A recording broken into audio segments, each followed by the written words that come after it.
Good evening to the Board of Health meeting for July 15th, 2024.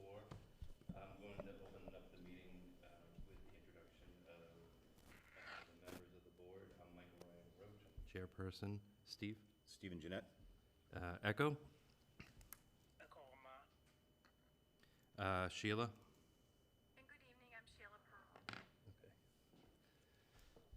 All right, actually, we're just going to deal with a little bit of technical difficulties first. I'm just gonna make it a little bit louder. You can hear them on your iPad, though. All right, Okay, is that better? okay, Okay. yeah. Okay, so we're going to actually start the meeting a little bit out of order. We're going to start with the hearings. So the hearing today is for the Dracut Water Supply, and first we're going to have a presentation from Mike Hugo. Thank you. Sorry, hold on a sec.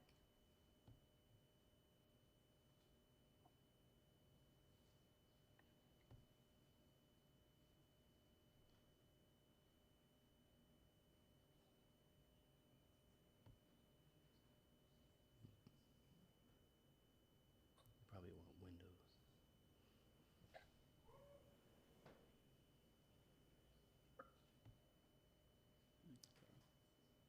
So I do have this open.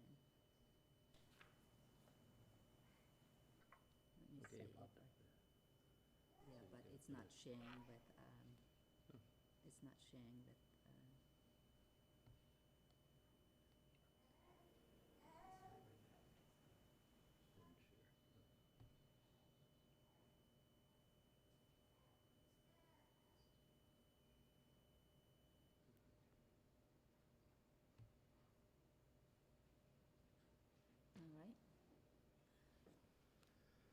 All right, it's just in share mode, Mike, so you might have to squint a little bit, but.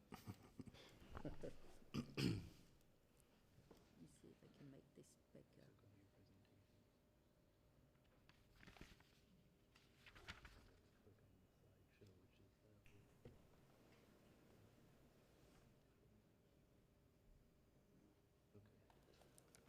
all right. This here, it still show that. We just go here. Okay, go ahead, Mike. Oh, there we go, okay. So, thank you very much for inviting me tonight. I'm here on behalf of the Mass Association of Health Boards. Michael Hugo, I'm the Director of Strategies and Government Relations for MAHB. And next slide, please. And tonight's comments are not to be construed as legal advice. We're not here to give legal advice. We're here for legal education and for purposes of teaching the board how to deal with various situations. So this is not legal advice, although it might look dangerously close to it as we go. So, Next one. yep, just the disclaimer, okay. So Massachusetts Boards of Health have incredibly large numbers of different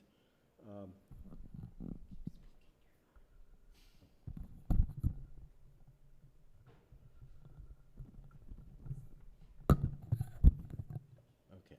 You have incredible numbers of different or diverse topics that you deal with. This is a very old, probably 8 or 10 years old manual that we put out, MAHB puts out, and these are just some of the issues that you deal with. The general public thinks that a Board of Health probably just deals with giving vaccinations and inspecting restaurants, but there are actually 52, well, it could be 58 now, I think, statutory duties that are given to boards of health by the law. And where your legal authority comes from is basically Chapter 111 is the Mass General Law that gives you your authority. The federal government gives minimum standards, the state gives sort of middle ground standards, and you are free to take that to the next step as a Board of Health. Unless you're preempted, and I'm not going to get into preemption in this particular presentation because I don't think that that's going to really play a role here today. A regulation by a Board of Health has the same footing as a statute or an ordinance. If it's reviewed by the court, the court will assume that everything you're doing here is rational if you've given the public and all parties an opportunity to participate. And the court really, I don't think that since Paul Revere was the first president of a Board of Health in the town of Boston, the courts have never struck a rational health regulation or action by a Board of Health. And that's basically oh, I'm sorry, I'm on slide. We're on 4 right now. Oh, I'm sorry, I keep thinking I'm advancing them here. Yeah, those, Okay. Keep going. yeah, that's good, All right, Okay. Let's go to the next slide. So, the court is looking to see whether you act arbitrarily or capriciously in your ruling today or at any time. And the court does not weigh anything that you're hearing here today. That's the evidence that you're going to make your decision on. The court won't look at that.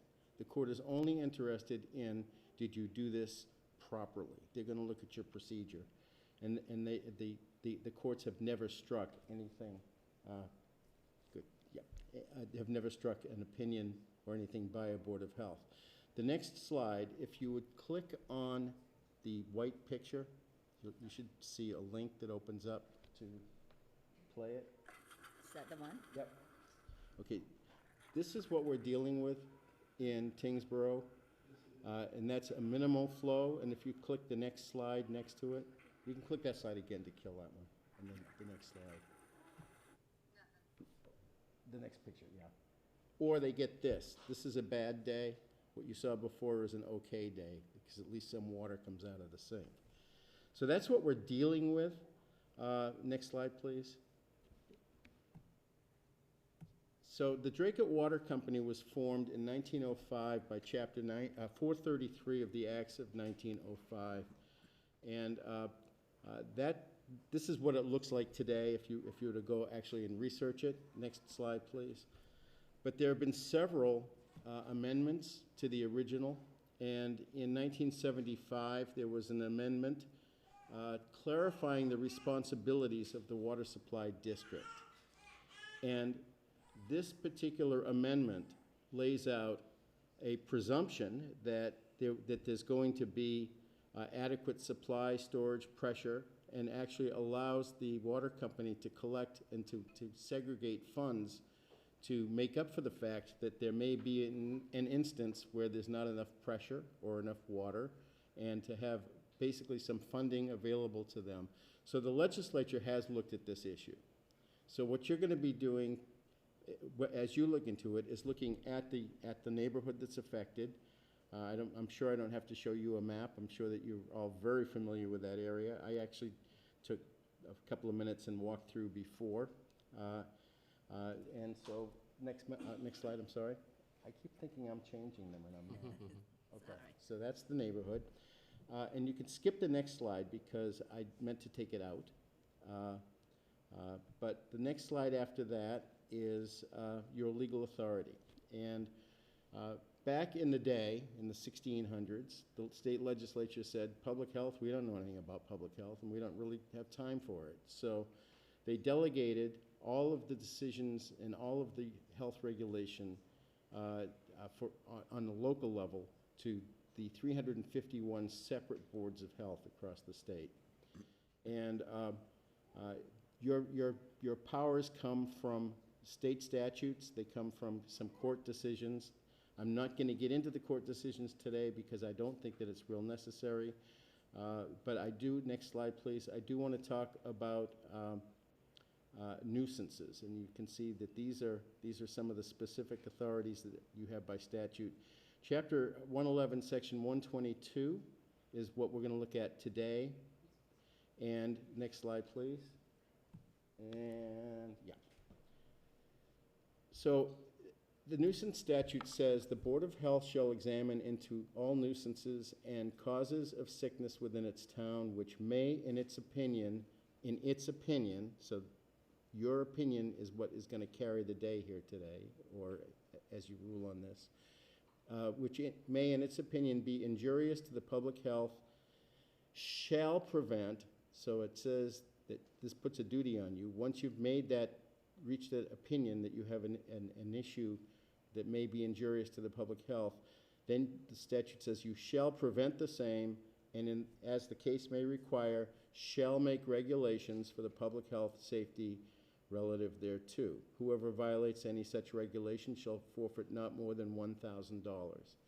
Now, one of the things that you'll see is that you have a draft of an order to correct, and one of the provisions in there is that the $1,000 fine, we would urge this board to adopt that per household per day if you get to that level. That's where you get teeth put into it. $1,000 doesn't mean anything to the Dracut water supply. But if we have 17 houses, $17,000 a day tends to add up. So that would be the doomsday scenario, and we're hoping that it's never going to come to that point. And we're going to talk about that in a second. But you do have an obligation, basically, to take some action once it's your opinion that this is potentially affecting public health, except in the case of farming procedures, which doesn't apply here also. So it's next slide, please. Okay, and go on to the next one too, I'm sorry. So then we look at your opinion, which is basically a judgment call. And you're going to invoke public health principles. You're going to be careful to take in all of the evidence and listen to both sides, because I think that what the public is going to hear, if the water company gives a presentation today, I think what the public is going to hear is that the public too has some responsibilities should the Board of Health take some action, that the homeowners themselves will have to take some actions too. And so everybody's in this together, and I think that that's the first thing that I'd like to stress, is that this should not be a hostile, adversarial type of thing. I think that there's grounds here, and I think there's room here for partnership between this board and the water district and the community. I think that this is something that's been going on for a while. It's not a public health emergency, but it is a public health issue, and I think that all sides need to be considered, and that's reflected in that draft where we're giving them plenty of time to come back. If they encounter a problem, they should come to you and say, we have a problem. But we'll get into that in 1 second. So the factors to be considered are, is this contained to one individual or household? The answer is no. Could the nuisance spread to the neighboring individuals or households? Yes. And could individuals spread the nuisance through the community? If somebody is working in their home, in the kitchen, and they come across bad chicken or something, it's on their hands, and they're not able to wash it off, then you're presenting a risk to the community around them. Next slide, please. So if the answer is yes, then at that point you have an obligation to actually take some steps, and that would be the form that we've prepared for you. Next one is you can issue a cease and desist order. What we are going to urge is not a cease and desist, but an order to correct. Next one, I'm sorry. Oh, one back. I think that we're 2 back. Yeah. Yes, that's the one. We're gonna urge a order to correct, because there's really nothing to cease and desist from here, but there is room for correction. And I'm gonna close by saying this is one of our favorite quotes: "The judicial system is the most expensive machine ever invented for finding out what happened and what to do about it," and we hope that it doesn't come to that. And so before I open to questions, I just want to emphasize what I said a second ago about a partnership attitude, that this is something that's been going on for a while. I know that you're going to hear from the water company, if they do speak, that they know that there's an issue and that they're trying to do something about it. And what the people who contacted me from your community asked me to urge as I came and did this presentation is that there be some accountability, that it's not, yeah, we're working on it and we'll get to it. You know, I used to have this thing on my desk, and it was a ball, and it said "to it," and when people would ask me, what is that, I said, that's a round to it. That's like, I'm going to get around to it. We don't want this to drag on.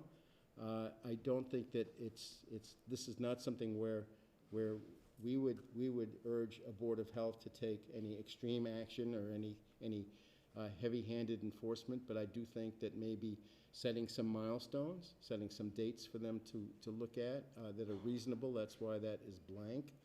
We're not suggesting anything to the board, but you'll see that there are some blanks there when it comes to time limitations. And after you hear from them, maybe you can agree on some. Maybe they could say, you know, we're 30 days, we're 90 days, we're 120 days away from accomplishing this. So you could set that as your outside goal, and there's an exception in there that says that if they come to you and they've encountered something, then you can work together. So that's what we're urging. It's obvious, though, that something needs to be done for the folks that are turning on their water. And I know that there are other people here in the audience that are going to be discussing something other than missing water. That's another issue as far as I'm concerned, but, you know, have at it. This is your meeting, not ours. So. Thank you, Mike. Okay. Okay, so next, we will hear from the Dracut Water Supply. For the residents that are going to come up and talk, we're going to give about 3 minutes to each resident. Just, we don't get into a pattern of it. We're just repeating ourselves for the same point, but I definitely want to hear from as many residents as well. So next, we'll bring up the Dracut Water. Yep, please, thank you.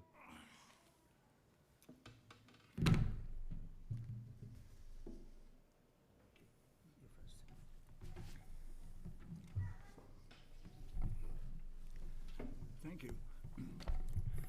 My name is Arthur Sullivan, and I am co-counsel for the Dracut Water Supply District. With me is Attorney Millard, who is co-counsel, and Mr. Michael Shue, who's the superintendent. I think it might be helpful to have a little bit of history so we can all understand how we've gotten to the point we're at. The Water Supply District was created, as was pointed out, in 1905, and it expanded within the town of Dracut over the years, and now comprises about 2/3 of that town. About 70 years ago, the district acquired acreage in Tyngsborough and put in a well field at Frost Road, and constructed a water main that ran down Frost Road and Lakeview Avenue to deliver the water from that well field to Dracut. It became obvious to the town of Tyngsborough that it'd be helpful if they could just simply tap into that main so that some of their residents could have water as well. And in the 1950s, the first step towards that was taken. The area we're talking about now, around Muscuppick Lake to the north side, I believe, was a seasonal campground.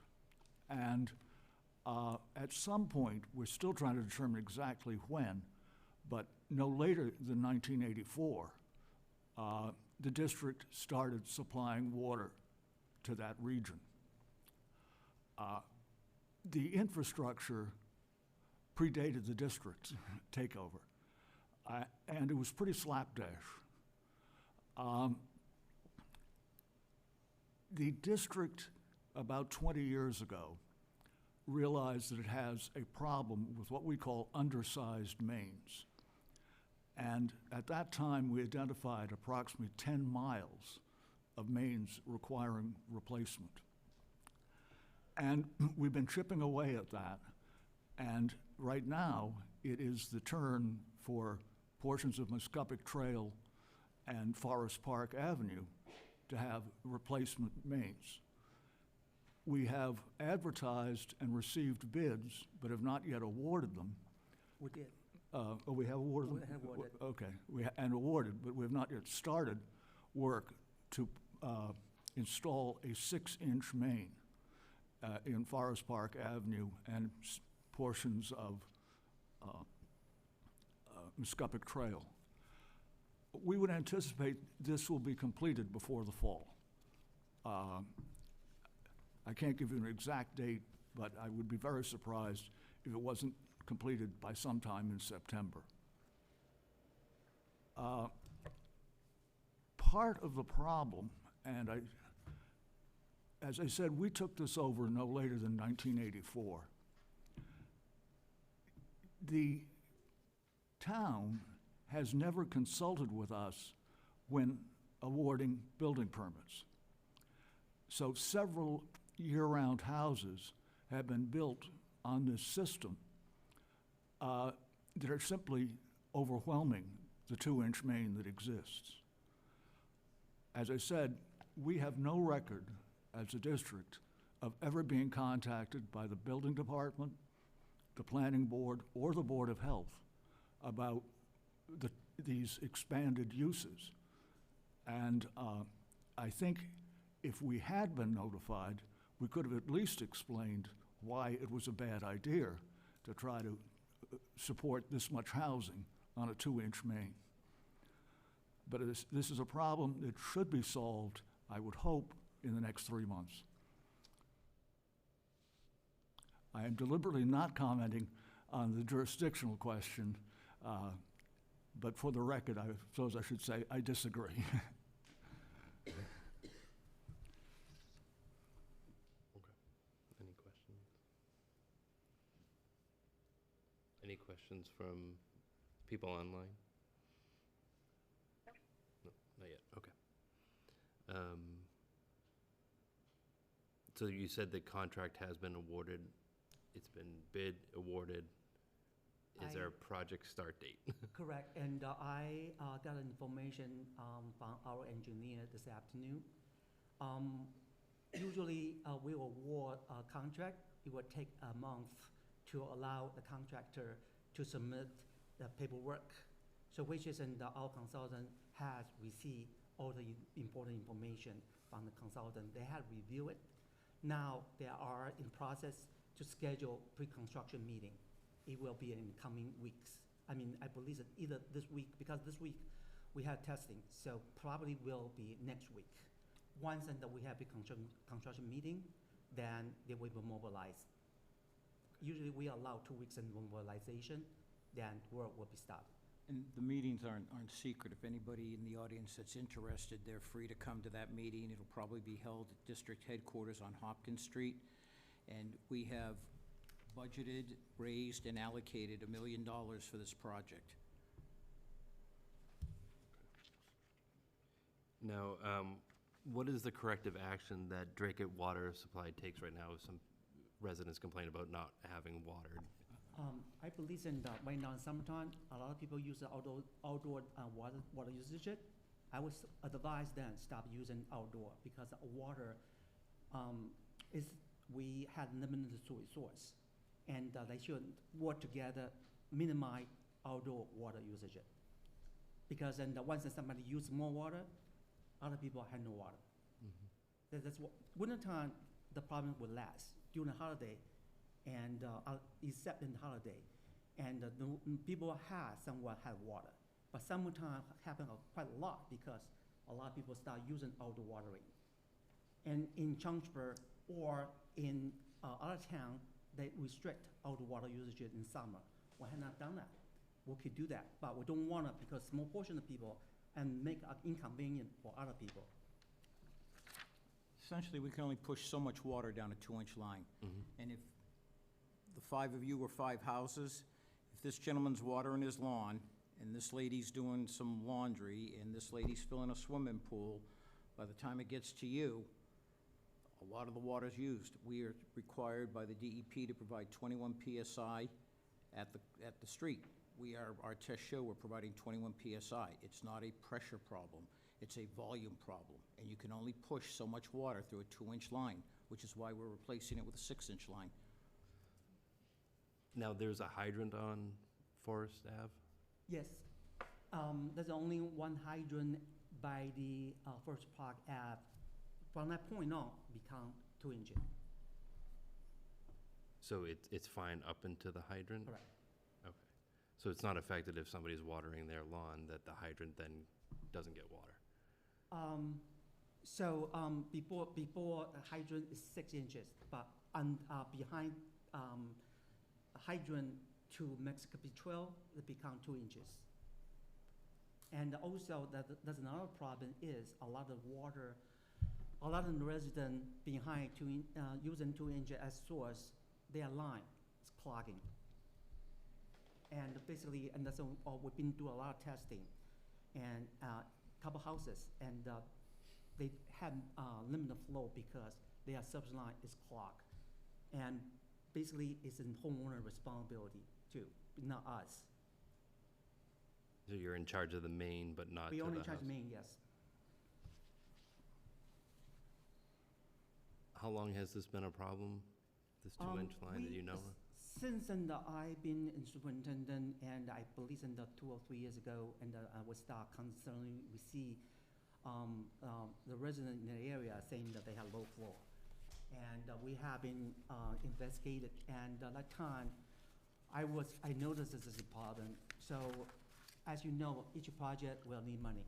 That time, we are building a treatment plant, and also building a new tanks, and cost the district $20 million. That time, our budget's tight, so we don't have a resource to fix that problem. We started to address the problem, as Attorney Sullivan indicated to you 20 years ago, with the small line maintenance. We have, I believe it's a 5% surcharge on our annual budget that is particularly escrowed and put away for small line maintenance. And as Attorney Sullivan said, we've been chipping away with it over the 20 years. And now it's the turn of Muscuppick Trail and the surrounding places. And as I've indicated, we have put away $1 million for the project, and we expect it to start the end of the month, more or less. I sound like yes. So the end of July, beginning of August, we expect to start it. And hopefully it'll be done sometime in the fall. And that should increase the flow volume. I have a degree in history, this is him, but from what I've been told, the flow volume will increase by going from a 2-inch line to a 6-inch line. The volume will increase by a factor of 27. This is a plan. If you board would like to have it, and you can have it, because it will be happening this summer. I consult within our engineering firm. They said once in the mobilization and to complete will take 6 weeks. So, and that problem will go away.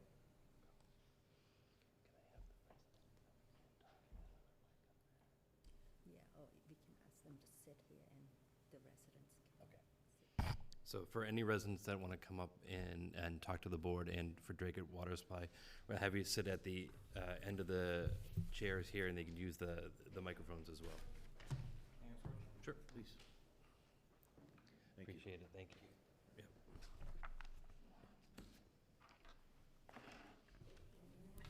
Just state your name and your address as well when you get up, thank you. I think maybe that podium is fine. Is that podium fine too? Oh, the podium's fine, okay. Okay. Sure.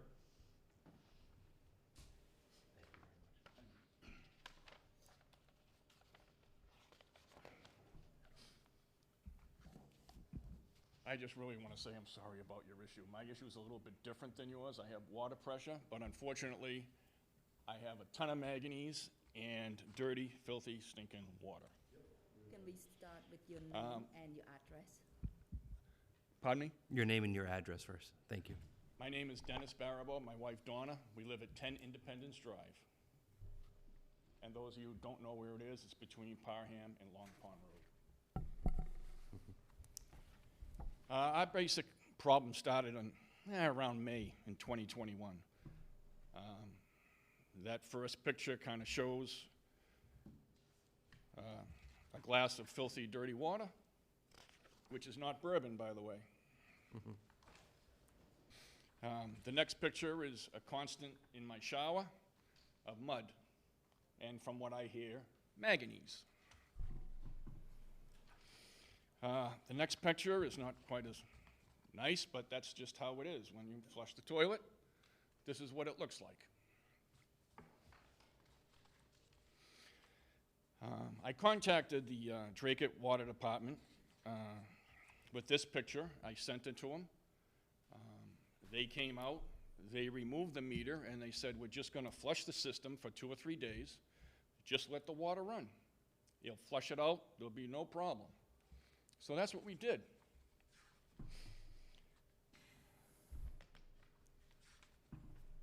I also have a picture of the water department put up their little sign, and they were coming back on the 18th. I replaced this filter. I wasn't running any filter or anything like that while I was running the water. The 18th, they said they were going to come back. So the day before, I put this filter in. They came back. Really didn't get much better. That's only 1 day. It's been an ongoing, continuous problem. I'm concerned about the manganese. I know it's a health problem. It has many issues. I pulled up something on the internet and put it in that little packet. We wash our clothes in manganese and mud. All our whites are kind of like brown. They did give us some stuff to wash our clothes in, but it really didn't help. It's stained, and it's not going away.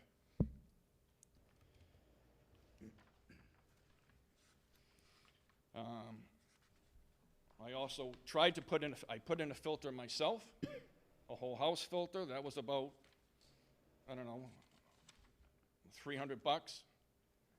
My filters are, I have to change filters constantly. As a matter of fact, I just changed one today, and that last picture is today's filter, which is 22 days old. 26 days old. That's the filter.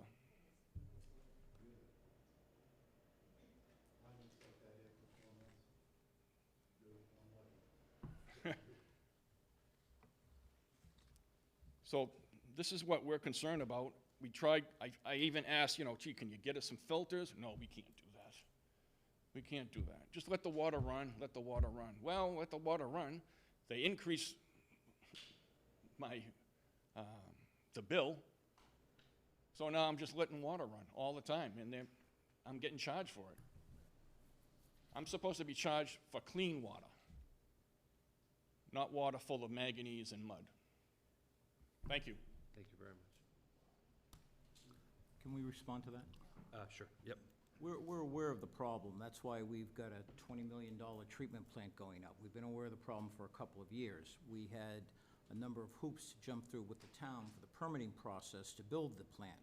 My understanding is the water's going to be secured on the 17th and 18th for the final testing of the treatment plant, and the plant will be online. No, actually, it's still, we're still testing the process because we still have problem. So that's why it's been taken about 3 months to be. When do you think it'll be online? I don't know, and I'm hoping this coming Wednesday will be the final, but sometimes we test something happen. So it's always in repeat cell, so we try to do our best to make it online. But manganese is a naturally occurring substance. Our wells are contaminated with manganese. Heretofore, the way we were solving the problem was with a blend. We were taking from one of the wells that had relatively little manganese, and on a ratio, we were blending it with the other wells to produce an EPA, DEP acceptable standard of water. That became too expensive and too costly, so the superintendent pursued other remedies, and with Ty and Bond, they've designed a plant. The plant has been built. The plant's being tested. Once the plant comes online, we expect that these problems will be alleviated. But we are well aware of the manganese problem. We don't put the manganese in. It's a naturally occurring substance. It's subterranean. If we could stop it, believe me, we would stop it. We can't stop it. All we can do is filter it out. That's why we built the treatment plant. We've taken grants and loans totaling over $20 million. The debt service on this is going to be about $1 million a year for 20 years, and that's about the best we can do. We're aware of the problem, but it is beyond, we are not a private company, so we can't provide individual customers with filters and things of that nature. We're a public, we have responsibilities and how we spend our money and how we account for our money, just like the town, just like the county, just like the state. We just can't do that. We're not set up to do that. We're sympathetic. It's not that we're callous and we don't care. If we didn't care, we wouldn't have taken out $20 million in loans to build the treatment plant. But the treatment plant hopefully will come online before the end of the year, and that should solve a lot of those problems. We're aware of it. My office is 2 blocks away from the district. I have obviously I don't live there, but in my toilet in my office and in my sink in my office, I have the same problems this gentleman has. And I'm the counsel for the district, and I can't get anything for it. It's just, I'm hoping that the treatment plant comes online and we're good to go. I have something to say. Yep. I don't believe in the responsibility owning district because we are the worker, depend on the repair. We only do repair work and within the selling water. And we do our best to improve the system. And 2016, since I become superintendent, I have been educated the resident, we need a treatment plant.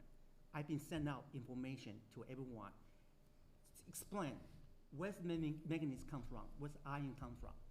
Without treatment plant, this whatever come in from wellfield will go into the system. That's not on our control.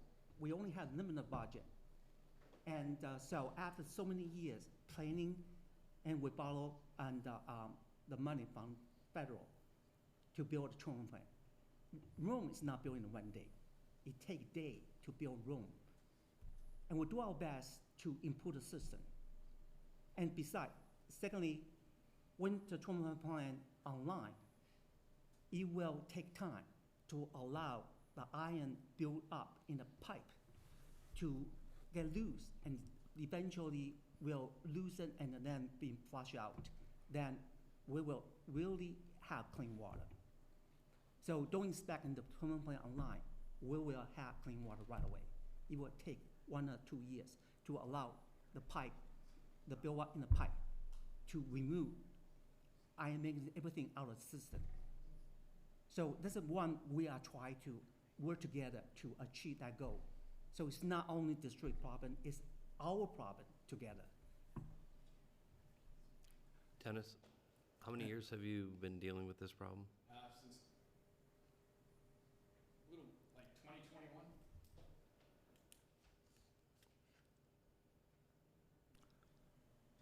I think I should emphasize, there is manganese in the water, and there probably will be manganese in the water even after the treatment plant is up. But it has always been within the safe limits as established by EPA. We've never been putting water through that has excess manganese compared to EPA and DEP standards. Manganese is a necessary mineral for human existence in small quantities. The people who are most in need of being concerned about it are people who use infant formula and they mix it with water because the infant formula already contains manganese. So they need to be aware of how much, if any, manganese is in the water that they're adding to the powdered formula. But by and large, most adults, the vast majority of adults, well into the 99th percentile, the amount of manganese naturally occurring in the water is not going to be an issue. If it's a child who's being fed formula that's being mixed from a powdered mix, you need to be aware of it. You'd be better off buying bottled water until we can get the treatment plant online and it's been running and we can more or less state with certainty what the average amount of manganese is going to be in the water that we provide. But that's basically about all we can do. Has Drake Water Supply notified the residents of that in We advance? issue a water quality report every year. We're required to, and it goes to every customer. Is it the manganese that you suspect is causing the fouling of this gentleman's filters? Is that what I'm seeing in these pictures? I'm sorry. Correct. Okay. That's acceptable? Well, it's just nothing we can do about it Yeah. because all the water system using well as source will have similar problem. I understand, but you said you provide EPA-approved levels? The EPA sets and DEP set what's acceptable. And we provide a product that is within those parameters. So basically, when it leaves the well field, that's what where are you guys measuring at? Not at houses, but at, In the pipe, when it leaves the pipe, that you're saying, Correct. this is the safe level? correct. And iron, manganese, and once it leave the treatment plant, and we will find a way to coating the pipe. So that's a national-wide problem. It's not only drinking problem. All the well system had the problem, had iron, manganese problem. EPA aware of the situation. EPA had no regulation about this. Only do flush it, only required to flush it, and as often as we can. So there's no regulation about iron, manganese in the distribution, according to EPA regulation. We can't say with certainty, but logic would dictate that a lot of the private wells in Tyngsborough who are not on the Tyngsborough or the Drake or the North Chelmsford Water District, they're using well water. It's coming from more or less the same aquifer, so they probably have the same issues. They just don't test for it. Well, Tyngsborough have treatment, and we, for the longest time, Tyngsborough had treatment for a long time, and the Drake and have treatment just happened right now. Because for the longest time, our water quality meet the DEP and the EPA regulation, so the board thing and is adequate. But until we have a more, discolored water, then we think we need to address that problem. So that's why we're building a treatment plant. What color is this filter when it's new? Is there one in here? Yep. Pure white. Pure white? Yep. Right at the end. I mean, that's dramatic, to say the least.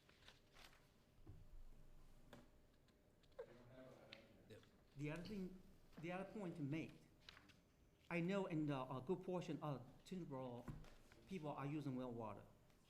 They will have similar problem, which is they pay for it, if they are on the well water. And just happen with public water, we just pump water from the well and discharge to the resident. It's an idea.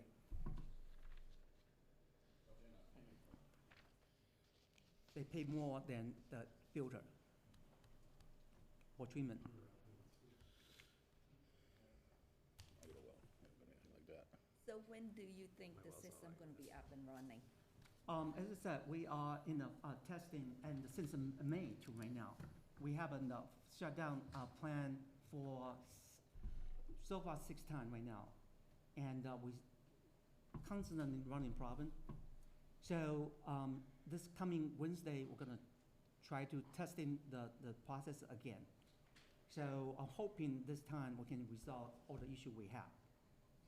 So when you said the system keep having problem, what kind of problem do you have? When you so many treatment process put together, you had tested pump, you had testing the sensor, you do valve, you had tested filter, you had tested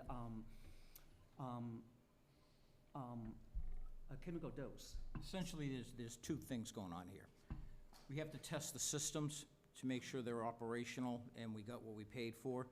And just as importantly, we have to train the staff so they're familiar with how the equipment works and what to do in case an alarm goes off or something like that. So that's what's essentially going on now. It's the mechanics, the systems are being tested, and the staff is being trained on how to operate the system. The board, if you're interested, and just it's not far away from here, you're welcome to join, and I will show you and the process what we have here. And everyone resident welcome to join and to visit the treatment plant. I will give a tour. It's on Frost Road. 170. But, yeah, come right up to the mic, yep, please. They want to be able to hear you on the the TV, sorry. Lauren Stoke, 32 Forest Park Ave. I'm curious if that well field services everybody that has Draco Public Water, because I've noticed that when the testing is done, it never impacts our water. So like it doesn't turn anything off, it doesn't turn brown. Our water problems come and go at all different times and have been for approximately a year, not just over the summer months, throughout the winter, at any given time. I have 3 children, they'll get in the shower, can't rinse the shampoo out of their hair, can't wash the soap off their bodies. That was my story about the chicken. I couldn't get the meat off my hands the other day cooking dinner. I panicked, I'm covered in soap, I don't know what to do. I figured, you know what, I have a water bottle in the car, I'm gonna go get it and rinse my hands. It's become a source of such frustration within our family as a family unit, within our neighborhood. I've talked to a lot of my neighbors, we're just trying to find a way. I would love a timeline that makes me feel better. Like, I don't think anybody's trying to be angry. I think we're just trying to figure out at what point in time do I get in the shower and know that when I turn the water on, that it's gonna go to the head of the shower enough that I can actually get clean, or my child can get clean. And similarly, once I get in the shower, if I turn the water on, am I actually gonna be able to have a full shower? Or is it gonna turn off, 30 seconds into it when I've just barely gotten the shampoo in? So those are my faucets in the picture. I know my neighbors have faucets similar to those that frequently you turn it on, it blows air. At times it makes the walls thump loudly when the air is coming through the lines. The water sometimes doesn't work at 2:30 in the morning. Sometimes it doesn't work at 12:30 in the morning. I don't think anybody's watering their lawn then. I could be wrong. It can be any time of the day. 7 o'clock, 5 to 7 p.m. is a time that I frequently expect not to have water, which is, of course, when I'm trying to make dinner for my families, which is unfortunate. But, I think we've been really flexible. It's been more than a year. I've been in my house almost 3 years. There's times when the water's also phenomenal, and I call my neighbors and say, go get in the shower right now, it's awesome. But give me 5 more minutes because I really would like to get the shampoo out first. So there are times when it does work, and I don't think it's a clog situation. I've had Draco water out to the house a lot of times. They've told me it's not a clog. There's no room for a boost. You can't boost what's not there. I said, is there anything I can do? So we put new pipes in our house. We put filters throughout our house. We use a filter in the fridge as well because the water smells like sewage. Our clothes smell bad. I send my kids to school knowing we kind of smell like poop. It's not awesome. I don't know the solution. So I think for me, like, the huge piece is just what's the time frame on this so that I can go to sleep knowing that when I wake up in the morning, if I want to get ready and brush my teeth, that I have water in my sink. If you want to give your contact information to the superintendent, he'll let Sure. you know when Ty and Bond is Love coming. to. And you're going to lay out with him who got the bid Mhm. and when they're going to start. Yep. And the winner will probably be there as well. You can introduce yourself to them if you just let them Yep. know. We don't run in secret. No, and I We're think not that's the like thing. Star Chamber, Yeah. right? Just nobody bothers to show. I think where we struggle is, so we got a postcard saying spring, and then it was like, well, it'll be for summer. And so I feel like there's been a few times where we've heard something that made me think that I knew what was going on, and then it felt like, oh, we're not there yet. Give him So, your contact info. He'll I let would you know in the happily. meeting. I just, it's a peace of mind thing where I realize my level of daily stress is so significant over just not knowing what's gonna happen. I really appreciate it because we try very, very hard Yeah. because in the planning, design, we stopped planning actually 2 years ago. Mhm. But because of funding issue, we don't I have money. understand. So that's why, and we delayed it to this year, and Mhm. just happened, we worked together and say, and money to $1 million, then we know the budget will be cost us $1 million. Yeah. So we can go out to bid. Yeah, and I totally get that. I mean, I think as a homeowner, we buy all the filters. My filters that are supposed to last 6 months to a year sometimes make it 2 months if I'm lucky. Yes. We put all the new pipes in. We had our water tested personally because our manganese is high and gross too. Our water's brown sometimes. It's not ideal. That's why we have all the different things that are in there. Thank you. So I've called a lot of times. I've also called because, we had a fire on our street that people couldn't put out, which made me really nervous as a homeowner. This is my first home. We've been in it almost 3 years. We love our house. It scares me. My daughter lit a paper towel on fire the other day while trying to make breakfast, and it was like this moment of sheer panic of, I can't put this out. And my understanding is it's our responsibility as homeowners to make a plan with the fire department. And thankfully, we're right next to the fire hydrant. So I feel safe in that capacity. And I know some of our neighbors are close to the lake, which will help them if that comes up. But it would have never occurred to me that that's not a requirement of a water company, is to provide, enough water to put out a fire. That's terrifying to me personally, especially with kids in the house. So I totally appreciate it. That's exactly, and we try to work with the town Mhm. about our infrastructure. And unfortunately, there's a little bit continued discussion with the town because there's a miscommunication a lot. Mhm. So we do our best to continue our infrastructure changes. Mhm. And we had, as you know, we I can had only imagine. we had to do a lot of work for our system Mhm. for the past 8 years. Not counting the treatment plant, the last 2-3 years, $2 million of the money we've spent on our infrastructure, we've spent in Tyngsborough, looping the system and replacing undersized mains. So we are spending money in Tyngsborough. Can I ask if that water filtration plant does service our house? Does that go to Forest Park and Muscatpick Trail, or is it separate? No, everything will come from the source. Basically, idea is remove iron manganese from the source. So what coming out will be clean. You don't have, one thing that you don't have iron manganese in the water, there's no way they can build up in the pipe. Yeah. So what happened existing in the pipe will start losing, and then we'll do flushing all the debris out of the system. Then the pipe will be clean. Yeah. Then you don't have experience from water again. No, and that makes sense. I think it's just been interesting to me that often our water is best on Forest Park, at least I can speak to, when everybody else's isn't working. So when everyone else is on social media complaining my water's brown, I'm going, yours will go back to normal, and we still won't have any when I turn my faucet on sometimes. So I didn't know if we were like linked to the same system or somehow getting some other Everyone's pocket. linked together. Yeah. No, I hear that. I think, Correct. And this isn't a problem we've been dealing with for forever. Yeah. And so luckily, and right now we have the end of tunnel, we see the light.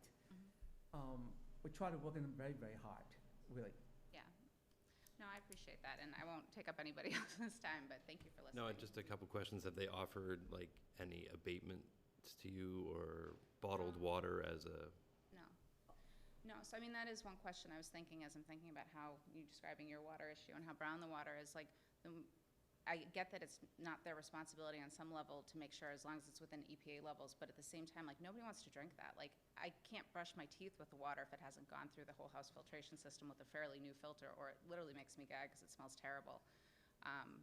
You know, my child at times will have a rash when he gets out of the shower, and I don't know if that's because he's not actually getting enough water volume coming out to actually get all the soap off of his skin, or if it's actually just the fact that like there's something going on with the water that's causing him an issue, and maybe that's our own personal thing, but I've heard other people saying the same thing online where, We run constant tests for viral and bacteriological agents, and they're always within acceptable means, or we have to shut it down, we have to treat it.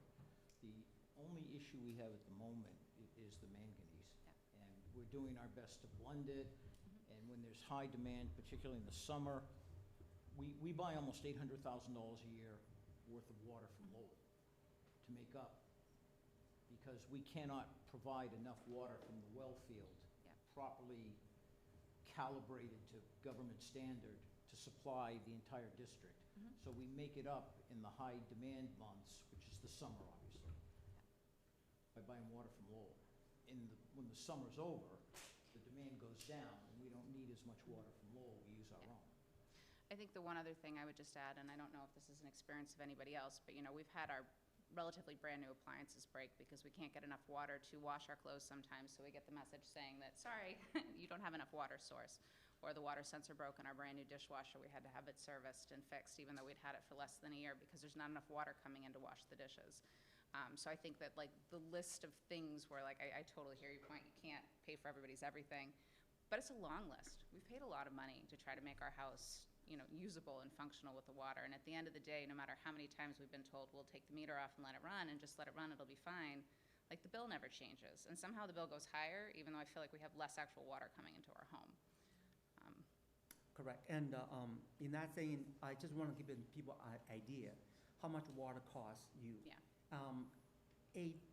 I believe it's 55-gallon drum costs you $5.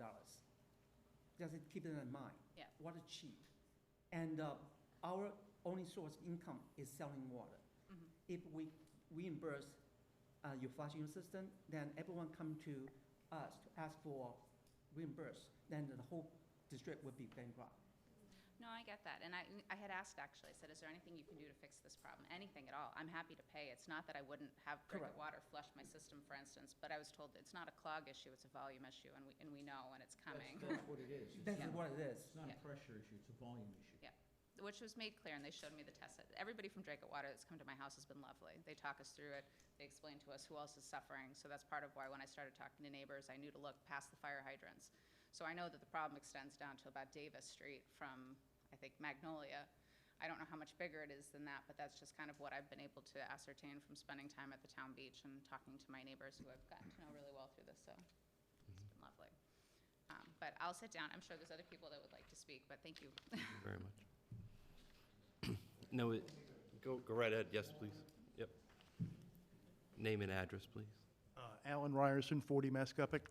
Mike and I got to be on first name basis for a while. I blew up his phone with pictures of a full-time pressure valve, pressure meter, showing 0, 10, 20, whatever. And none of this was happening 5 years ago. You know, we've been there for almost 23 years. And over the last 3 years, it's gotten worse and worse. I was informed that there was somebody on one of the side streets on the same 2-inch main that has I guess a pressure pump. Full. So if you're pulling that kind of stuff, they say, well, maybe you should get one too. Well, I'm at the end of the line, along with my neighbor, who got her hookup in 1976 to kind of verify what you were saying. And all we're going to pull is air and residue. So it's it seems worse right now only because my idea is that because we know it's at the end of the line, there's a light at the end of the tunnel, and it just seems to make it worse a little bit. But I'm just happy that it's at the end of the line.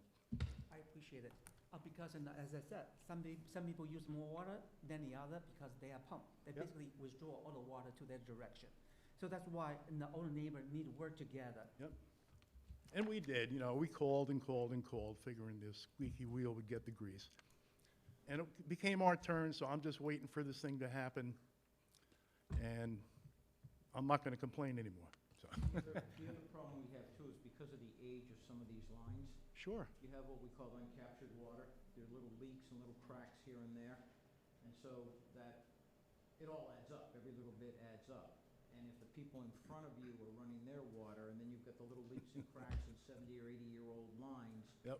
it all adds up, which is why it's so important to replace them with something that's more durable, something that's more sturdy, something that's going to last. Sure. I mean, I've got friends on the opposite side of the lake that experience the same problem. It's going to go around the lake eventually.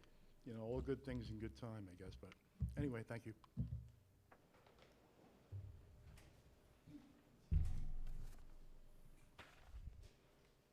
Scott Gage, 33 Mascuppick.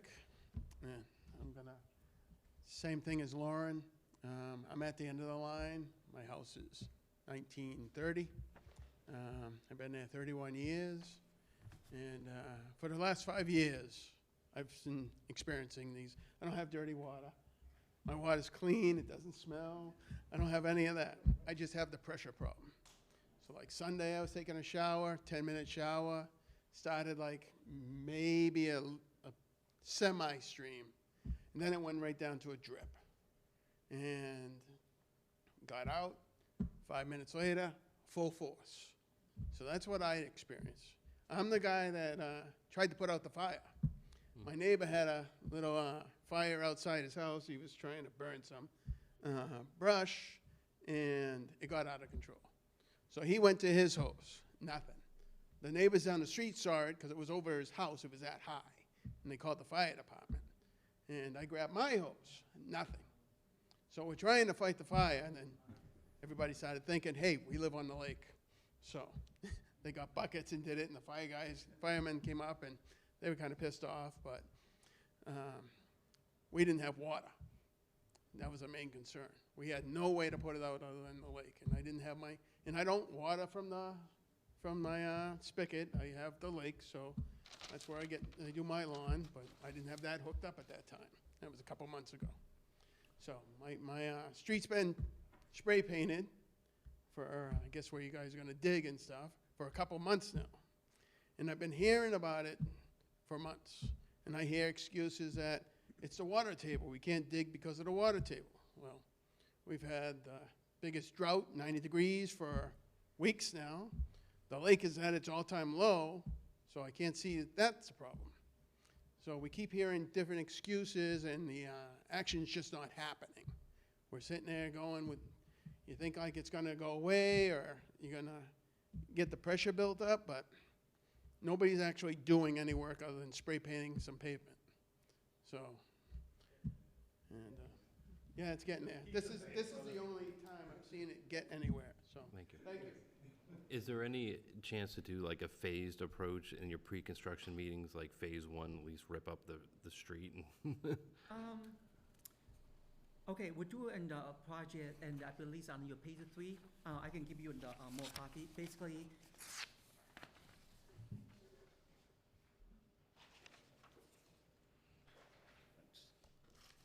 there are 3 phases. You are correct, and the phase 1 will be State Forest Park all the way to Max Bay Trail. That's the phase 1. Phase 2 will be in the Forest Park to Melbourne. And last phase 3 will be in the Cedar Grove to Mississippi Trail. So the first project will be finished is in the Forest Park and Mississippi Trail, which is your section. And supposedly will take in about 6 weeks. I'm willing to wait. It's been a few years. It will happen. Yes, no, that's what I'm happy about. Yeah, it will happen. That's why I was trying to make my statement. I do understand. Once at the end of the tunnel, it's okay, folks. Correct. You know, The reason I why, feel bad for this guy because of the round. Yeah. that one, I don't experience that at all. they will be in the result and because unfortunately there are different zones. They are called for Birchmount zone. They are basically enclosure assistant. Yeah. So that's why they have more problem than other people. I've got a couple of friends in that area as well. Their problem are different from your problem. Explain your situation. About 2 years ago, we tried to find our contractor to do the work without go out to bid. That time, I was hoping we can do the work within months. Unfortunately, that contractor had no equipment to pump the water out. So that's why he can do it. He could not do it. So then we had to go out to bid. They got another contractor now? This time because money is driving force. Because we try to find our contractor to do work and we can control the price. But because he couldn't do it, so we had to find a bigger company, construction company. They had equipment, can vac, they pump the water at the same time and lay the pipe. That costs money.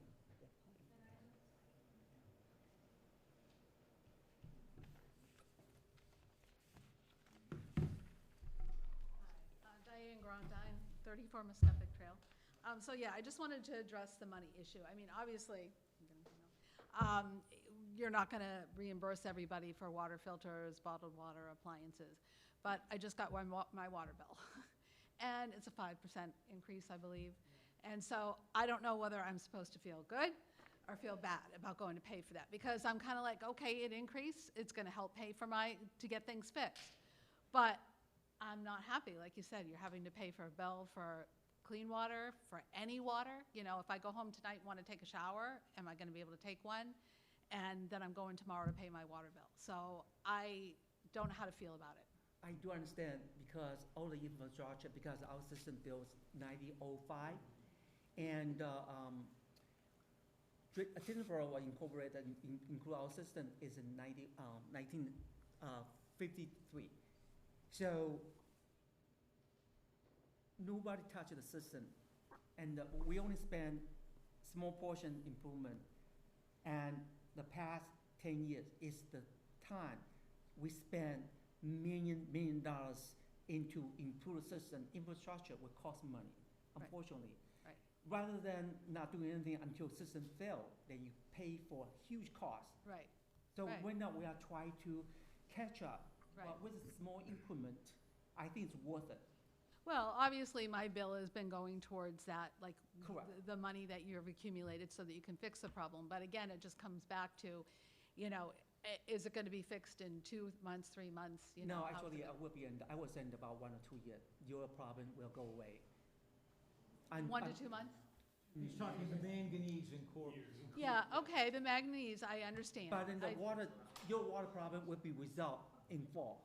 Will be, Okay, In terms of Okay. volume, that should be done by the fall. yes. In Okay. terms of the manganese working its way out of the system, okay, That will probably take about a year from the time the plant comes online. Okay. If you like, and I can show you, and anyone here, if you want to see and the tour plan, I will do here, and give you confidence, I will give you a tour. I will give you a tour and to show you what we did, how the money spent in, and to our system, give you a confidence. The increased volume in the pipe should, to a certain extent, help Help with the that. manganese Help and that. the filtering, clogging Right. issue, because obviously as there's more water coming through, Right. it's flushing it. Yeah. I So mean, that we're should help. fortunate most of the time to have clear water. However, we do drink bottled water. I mean, I'm looking for, testing and, which we've done in the past, but I just want to be reassured that, Can ensure, because we have been doing a lot of testing with our water. I can guarantee our water quality is better than river water, than lower water. okay, I can guarantee, and because I don't drink the water and natural, I come from natural. okay. And but I drink water in jackets because the water quality is really outstanding, except in the iron manganese, that's not. Someone might disagree right now, but, yeah, okay. All right, so I'll just look for that timeline. Please, and if you want to see in the tour plan, and contact me, I will give you a tour. Really, and basically, you will see where money comes, spent to improve the system. You will give you some kind of insurance. But they can contact us and we can. I just want to say thank you. I have to run, I have someplace to go. Thank you very much. For your time. Hope you guys, good luck. Good luck. To you. Good luck to me, please. Jason. Anybody else? Yeah, sure.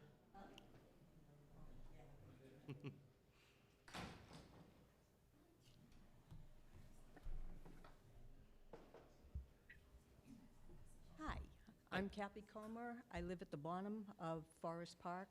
I actually live at 23 Magnolia Avenue, but my water comes in through, and I have talked to you before.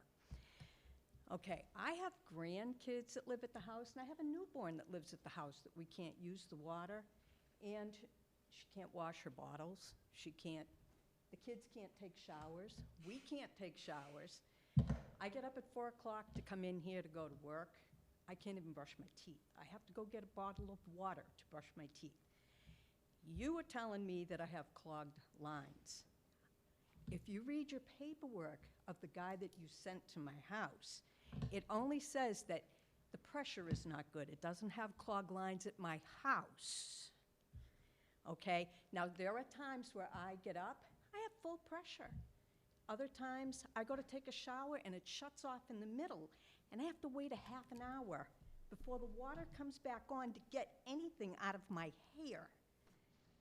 My husband's going to his mother's house in Hollis, New Hampshire, every day to take showers because there's no pressure. There's no water. And I'm to the point where we have drips, and I'm trying to work with everybody. But I'm concerned about the baby and the grandkids that live at my house. I mean, I got a newborn here. There's no water. She can't wash bottles. She can't, now you're saying we can't even use the darn water because of manganese. She's a newborn. She needs that for the formula. So now we know, now you have to buy the water, other places. But we just need some help, For the formula, because if you see the water clean, there's no manganese in the water. We're talking about brown water that you can visually see it. That's the exceed and the requirement. But our water, basically, if it's clean, you can use for formula.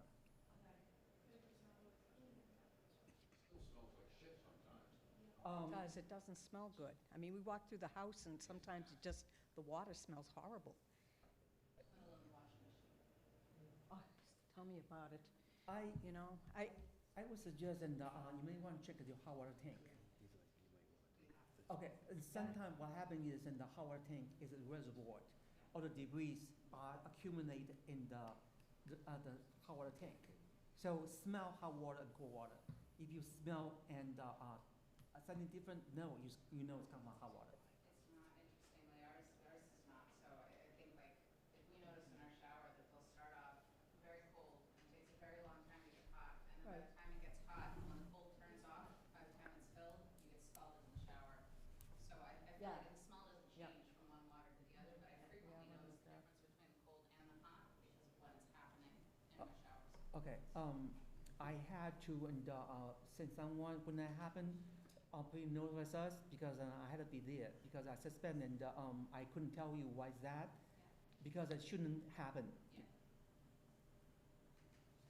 I know, and we're, you know, same as her, we have different appliances that are burning out because there's no water. So I'm having to watch when there's water pressure, so I can turn my dishwasher on or something like that, you know? We have flow problem, you don't have pressure problem. Yeah. Okay, because you do have enough pressure, but you just don't have the flow. I know. So, All I can say is we need water. I do understand. As I said, by September, and all the problem, your problem will go away. So that's a couple of months still. I will send them a card to let you know. Well, actually, you will see it anyway. You will see the trucks that moving. Right. You will see it.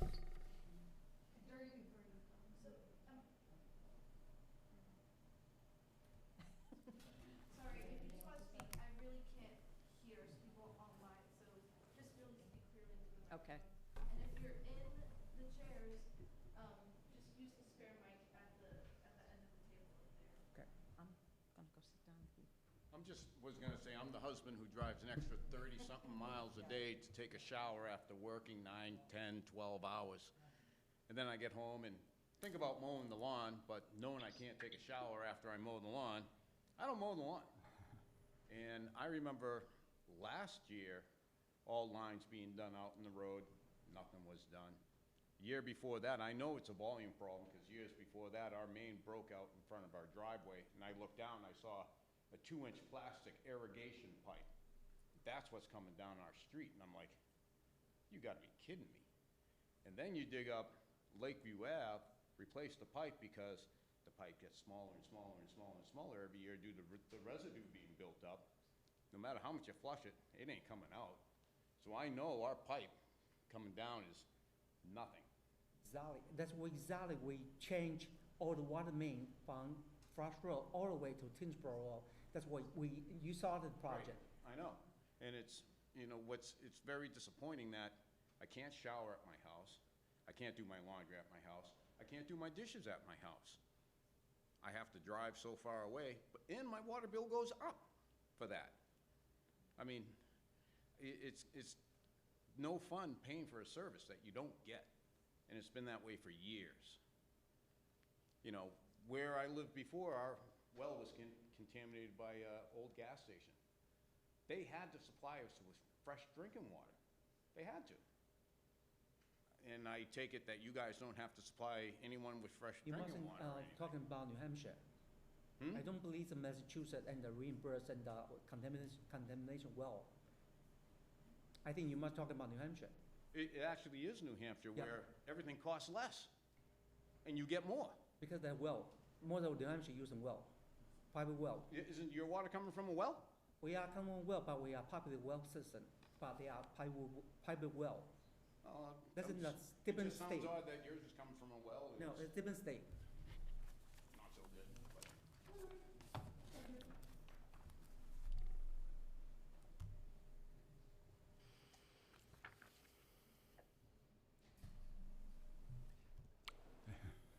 Any more questions? Yeah, just a couple questions. So you're a private-owned company? Well, no. No, we're a independent body politic within the Commonwealth of Massachusetts. We stand on the same level politically as a town or a city. We're a water Like a, district. like a We are municipal? chartered, that chart that gentleman had, 1905. Basically, there were a number of mill owners in Drake in 1905 who banded together for a fire suppression system.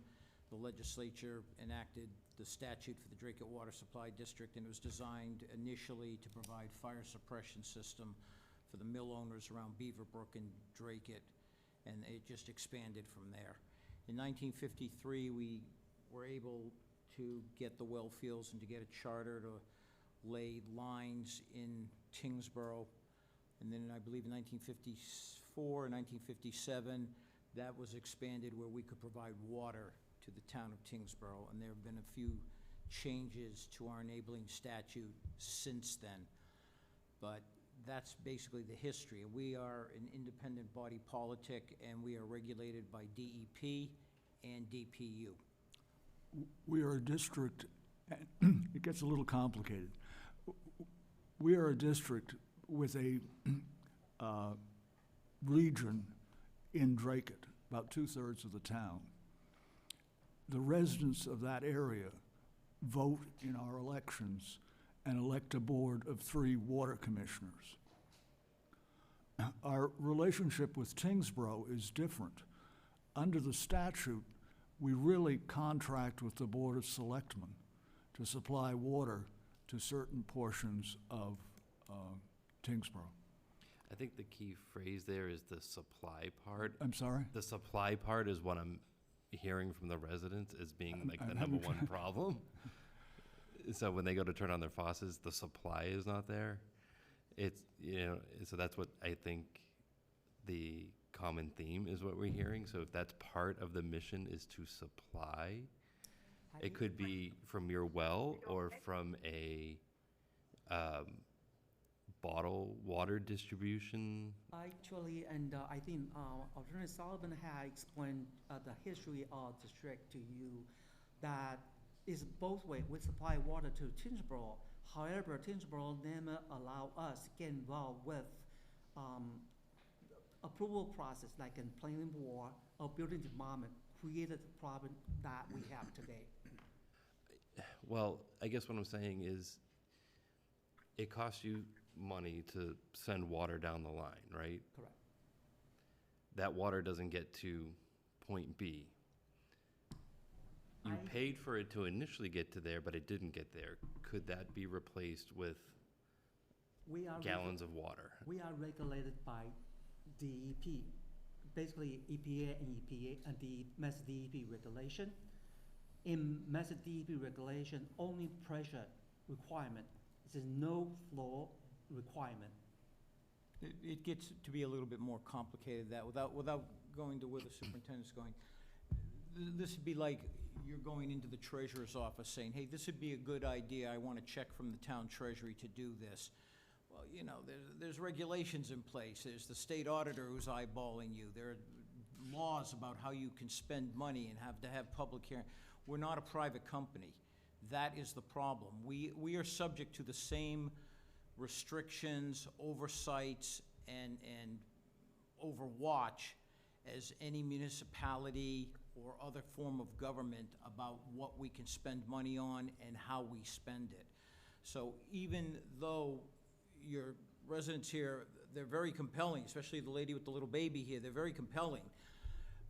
Again, it'd be like if they went into the town treasurer's office saying, hey, this is, you should give us a check to help to fix it. The town can't write them a check for that.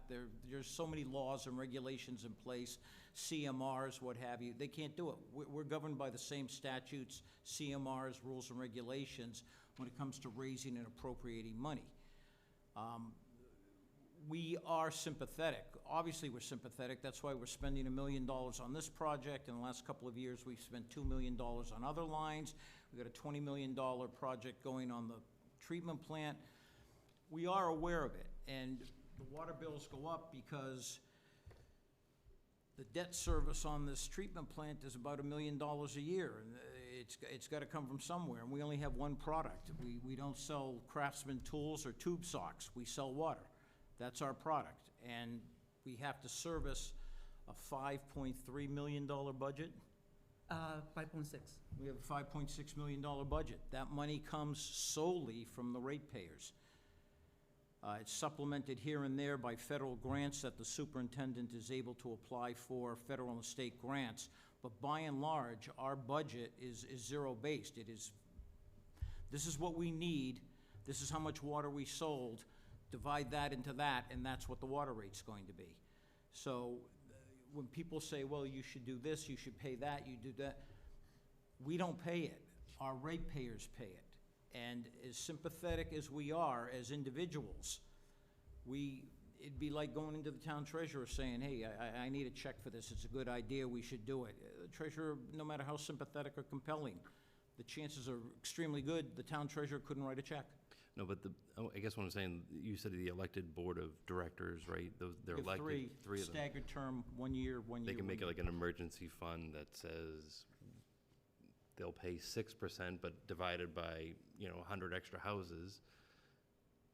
You put bottled water away when there's an emergency and somebody doesn't have water because of a certain break in the line to get there, whether it's to their house, or They you do guys would have know what the water. problem is. They just need to work together, not work together to conserve water, because winter time, I believe in the winter month, they can have water, but not summertime, because then I show you the graph. I get the graph, but also more people go away on vacation this summer So than you they can do in see- the winter. You can see Uh, much more I know, I water. get they're watering their lawns, but, yeah, like, I'm not hearing that they're watering their lawns. But as I think they want to wash their hands and drink water before they care about, like, But as your watering fellow of the lawn. resident said, if they're at odd hours, read non-peak usage, yeah, there's nothing to go. But now, like 7 o'clock, everybody's getting ready to go to school, everybody's getting ready, I'm in the shower at 7 o'clock. Now all my neighbors' kids are taking showers, all my neighbors are taking showers. Now all of a sudden, it's a flow problem, not a pressure problem.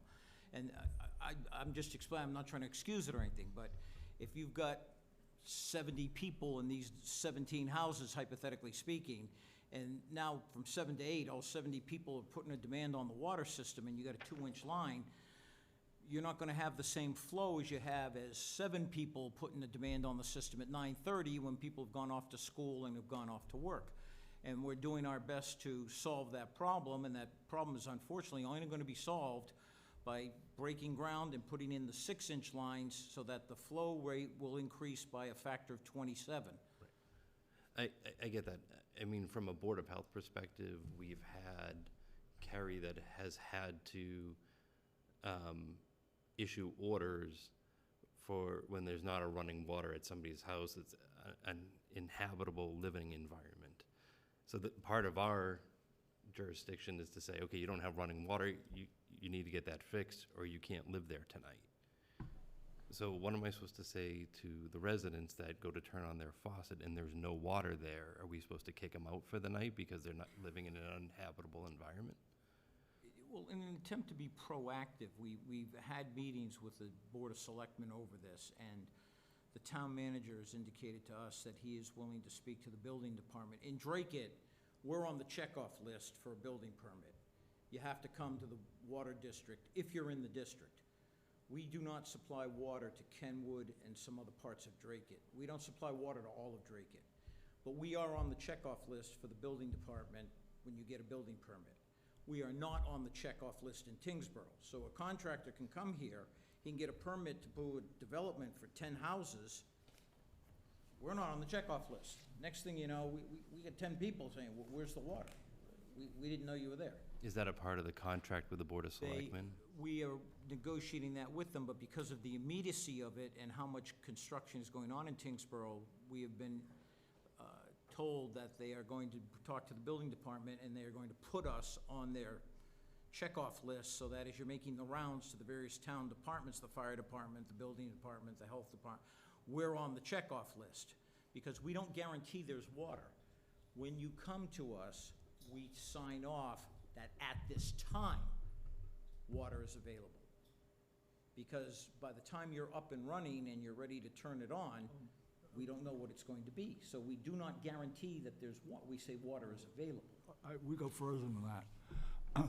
If we can, and I hope we would have, if we knew there was a 2-inch line going down, say, Forest Park, and it came to us that people wanted to build, say, a 4-bedroom house, we would have told the town that the infrastructure was inadequate, that you should not be building that house on that line.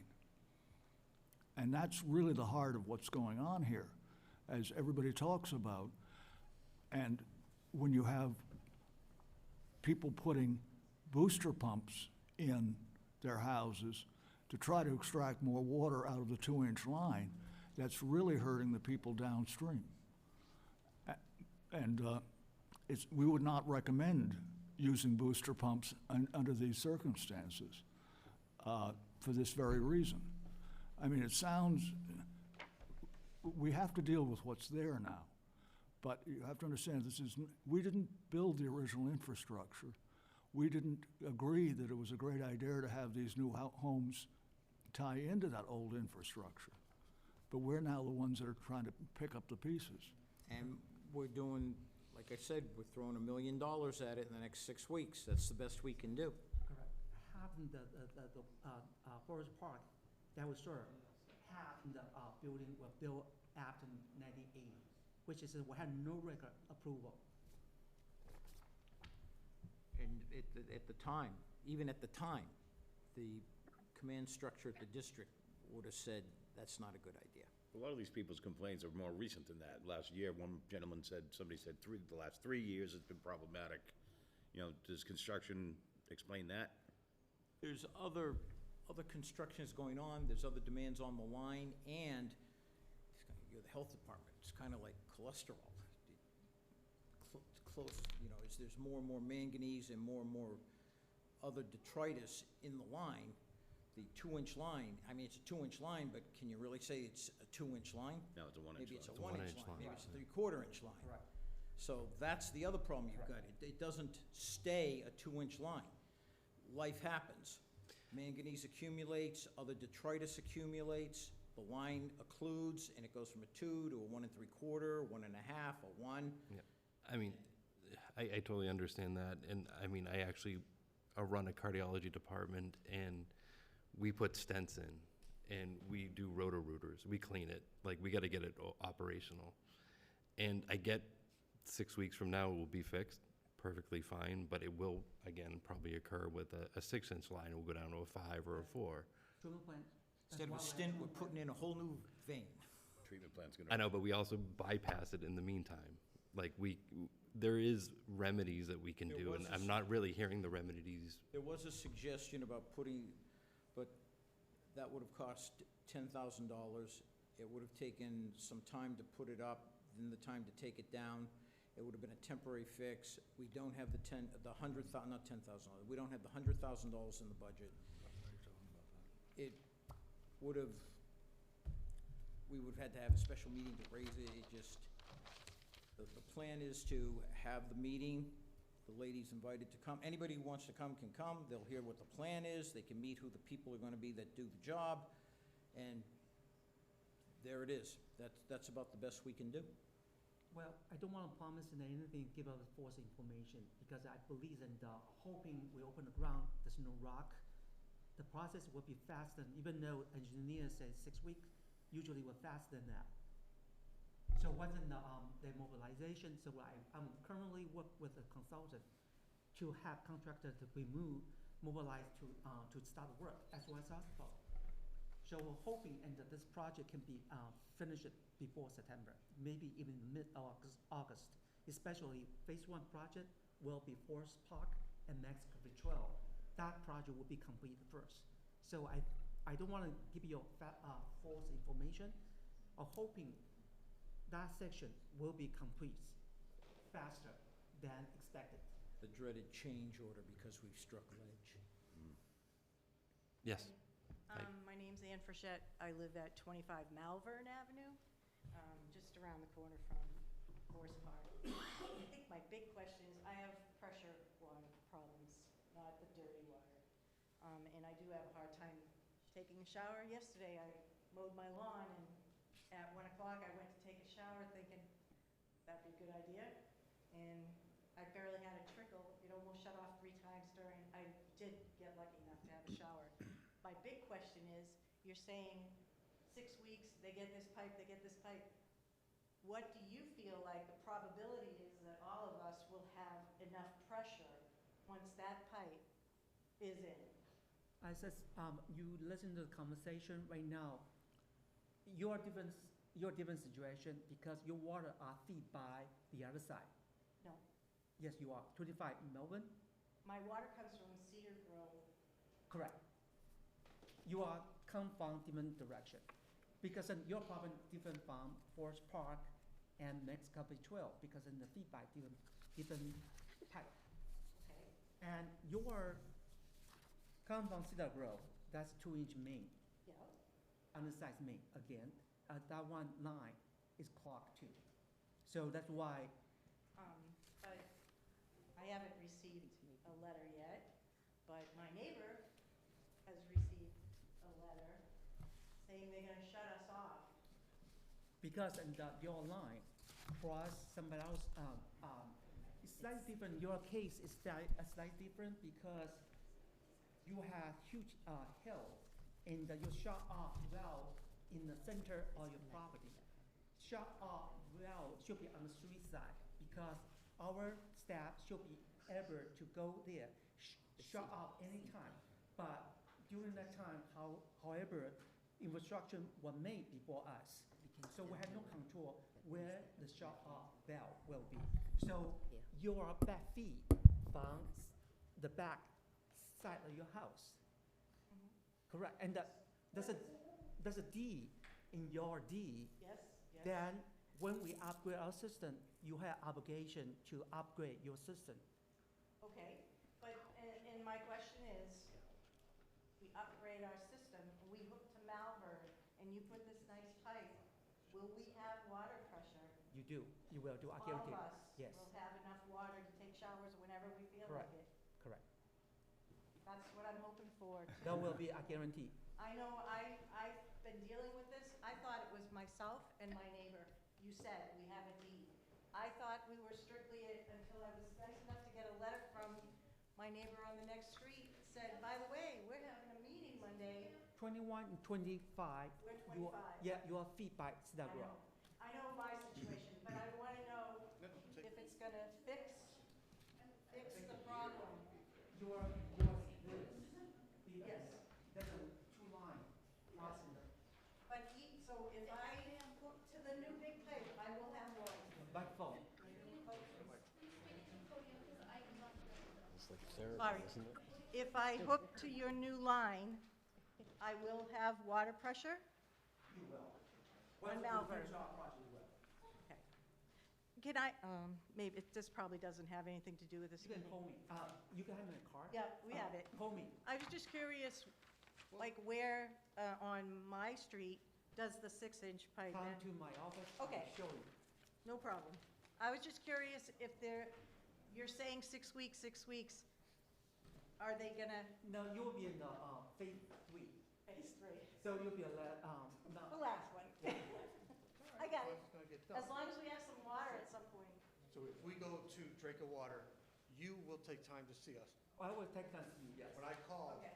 multiple times, they never put me through, and they tell me You have the my- lawyers will contact me, You which have, we haven't heard from. you have the direct my phone number? Yes, sir. Yes, sir. Tomorrow morning I will not be available, but tomorrow afternoon, Wednesday I will be busy. Call me anytime. Very good. Okay. Thank you. Thank you. 33 Mascopic, what phase is that? Phase 1. Correct.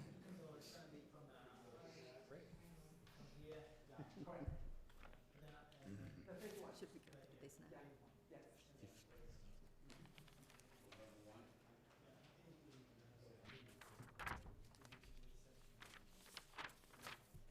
You wanna go through this now? Yes.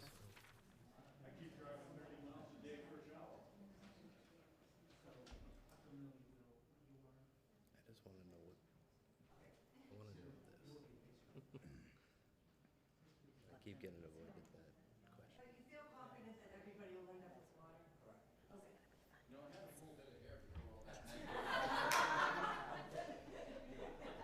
I knew this was gonna, yeah, I knew this was gonna end. At least you don't have anybody shouting at each other. Just, at least nobody's shouting at each other. All right.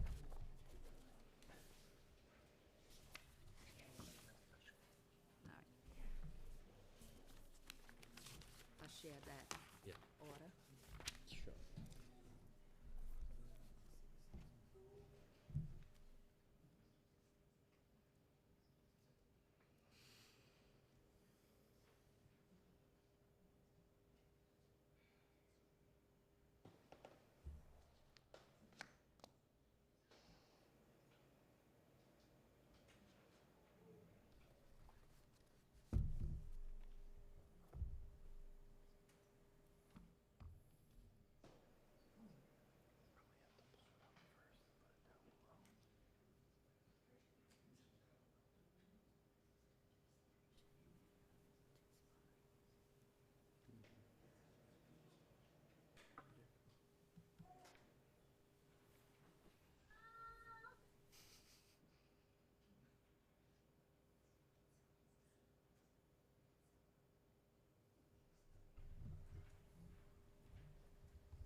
explain any of this, or? Sure, if you want me to go through it? Yeah, please, Mike. Okay. Just give me a sec, let me just try to Share it.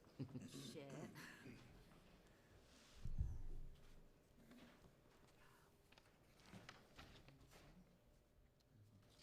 close this out.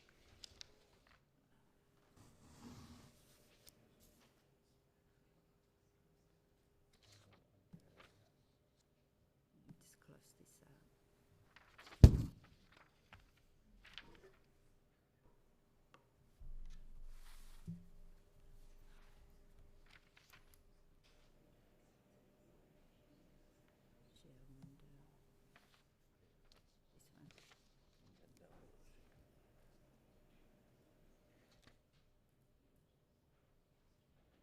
Sheila and Echo, can you see this? Yes. Okay.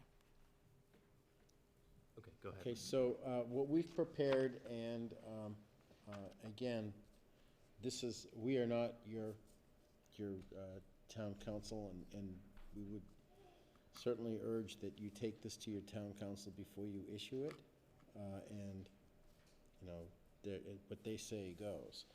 But what we've prepared for you is a draft of a corrective, an order to correct, which will go into effect once it is approved by your attorneys and voted on by you. And essentially what it says is that it gives your authority, in that first sentence, the above-named Board of Health, working under the authority of, and it has the statutes, which is the nuisance statute. And it names Dracut Water Supply as the respondent, and then goes over the history that there is legislation, that they were formed by the Chapter 433 of the Acts of 1905. In the next paragraph, it talks about how there are amendments, and that those amendments are aimed at mitigating or preventing supply, storage, and pressure issues. And if they do occur, there is a mechanism within that statute to remedy that and to pay for it. The district, the next paragraph declares that the district is obligated to supply safe, adequate, and potable drinking water to the residents in Tyngsborough. Then it goes on to the fact that there are people whose water supply is unpredictable outages and causing a lack of potable water.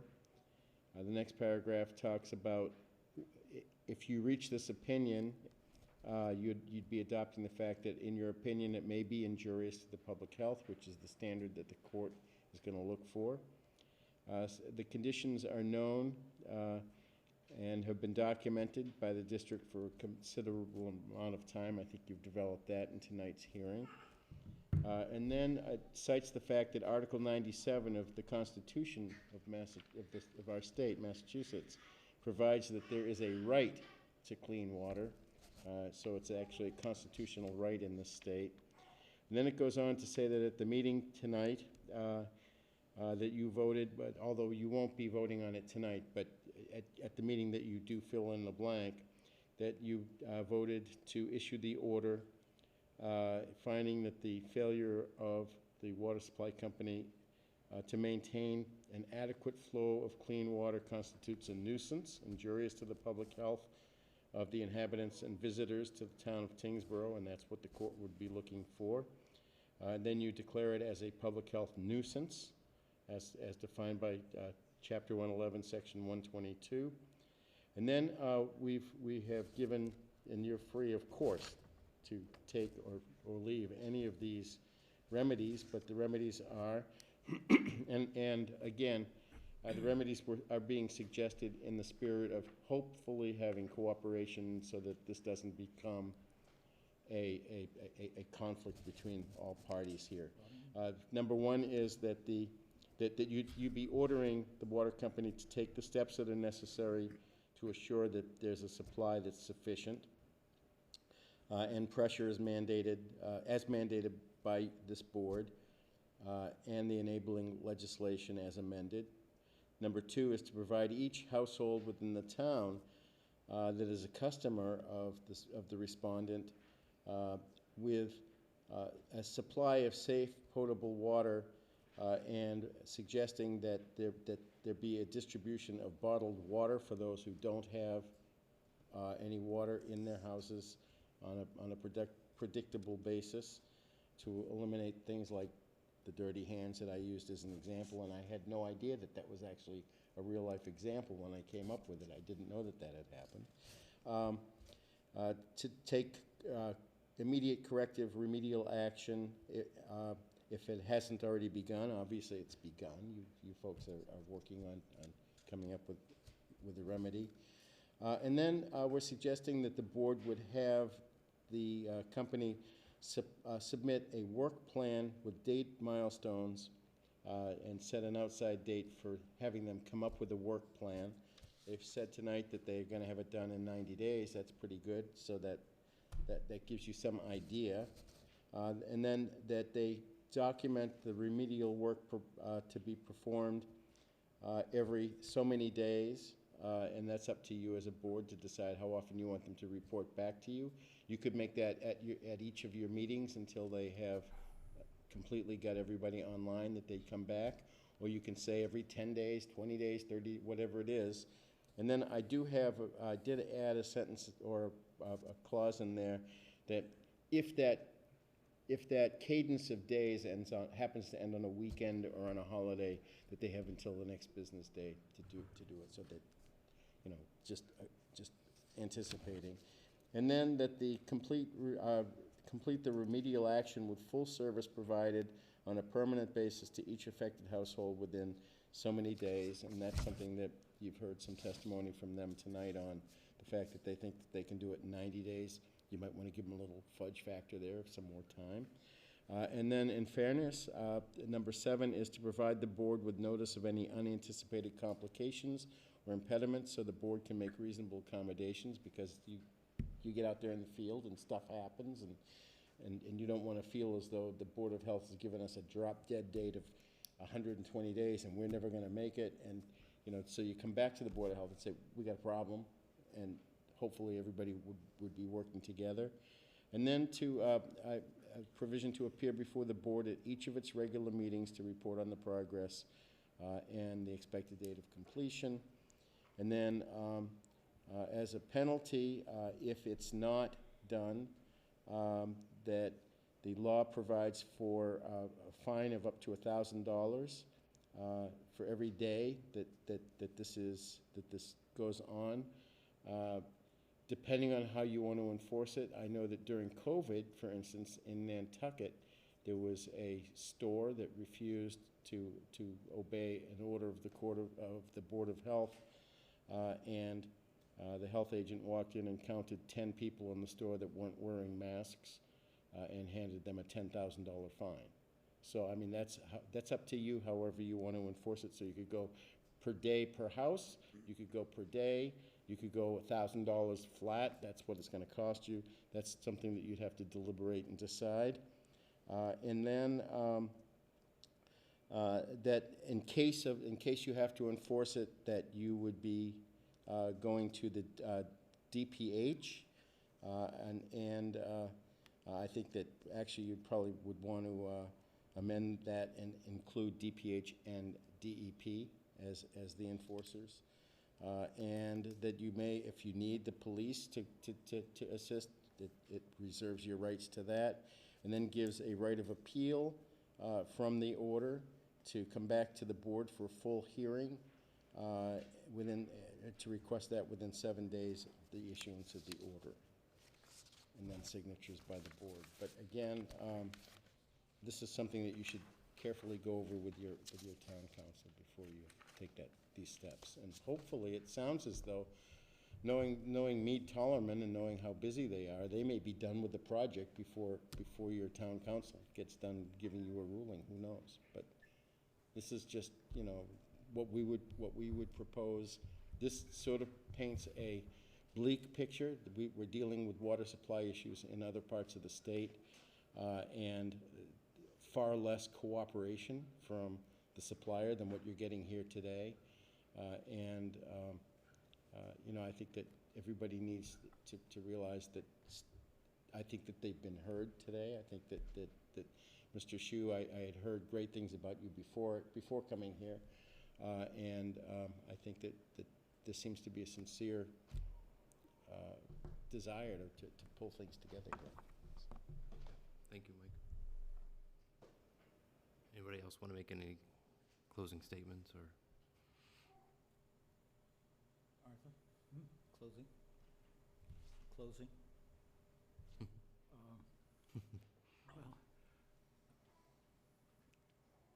I don't want to be flip, but that's buying a lawsuit. I mean, we do not agree that you have jurisdiction over the operations of a public water supply. If you want to issue that order, go right ahead, but we'll be litigating it. It's almost guaranteed our board will order us to appeal that to Superior Court. We made it perfectly clear in writing and before we came here that we are here as a courtesy to give an explanation to the concerned citizens of Tyngsborough about their water. We are not here as a result of a summons. The Tyngsborough Board of Health does not have any jurisdiction over the Drake Water Supply District. DEP and DPU do. With all due respect to this gentleman, there's a whole course in law school called Conflict of Laws, where he can have his statutes and he can have his written decisions, and we have CMRs and DPU regs, and that's why the guy in the black bathrobe gets paid the big bucks. He'll sort out where the jurisdiction lies, but Attorney Sullivan and I are immensely confident that the Tyngsborough Board of Health, with all due respect to the Tyngsborough Board of Health, not trying to be flip or rude, Tyngsborough Board of Health does not have any jurisdiction over us. They have no more jurisdiction over us than they'd have over the town of Dracut, the town of Chelmsford. We are an independent body politic. We are regulated by DEP and DPU. To sanction us with fines, that's only going to come out of the ratepayers. We are not a private entity. We are not going to cut our dividend or cut our shareholders' share of the. We would simply pass whatever sanctions the court deemed meet and just onto our ratepayers. And you're Those trying are to the do this ratepayers. under the guise of a nuisance when the state sanitary code makes it very clear that you have no jurisdiction over water mains. So rather than trying to enforce it under the sanitary code or the plumbing code, they're coming up with this somewhat novel idea that we'll call it a nuisance. I don't think it meets the category, legal definition of a nuisance, but that's what courts are for. And we are doing the very best we can to ameliorate this problem. We're well aware of it, and we've spent millions of dollars in the past couple of years, and we're going to be spending $1 million in the next few weeks. Unless you'd rather we don't. But,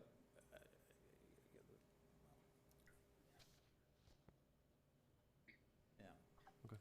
Anyway, that's all we have to say, but it is almost a certainty, well, it is 100% guarantee that the legal advice to our board of directors will be to challenge any order you issue along those lines in Superior Court. And whether the board accepts that advice, it's up to the 3 members of the board, but I pretty much guarantee 100% that the advice from legal counsel will be to challenge it. We've done the very best we can. We're here as a courtesy. We do not answer, with all due respect, we do not answer the Tyngsborough Board of Health. We will not respond to any summons to come back here and update and do this and do that. No, we won't. If we show up, we show up because of our choosing as a courtesy, as a equal body politic within the Commonwealth of Massachusetts. That's why we show up, not because we've been summoned here like we are one of the Tyngsborough town departments. That's why we would show up. Just so that everybody understands where we stand.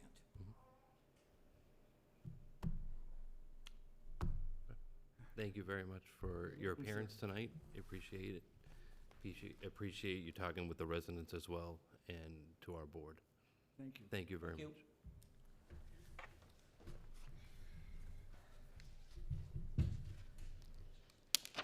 Do you have one more of those cards? Oh, yes.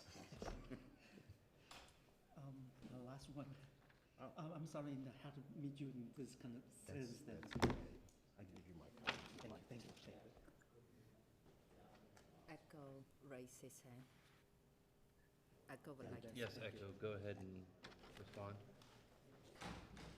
Yeah, I'd just like to chime in to drinking water supply team and hearing, that they are here out of courtesy to us and that they do not answer to us.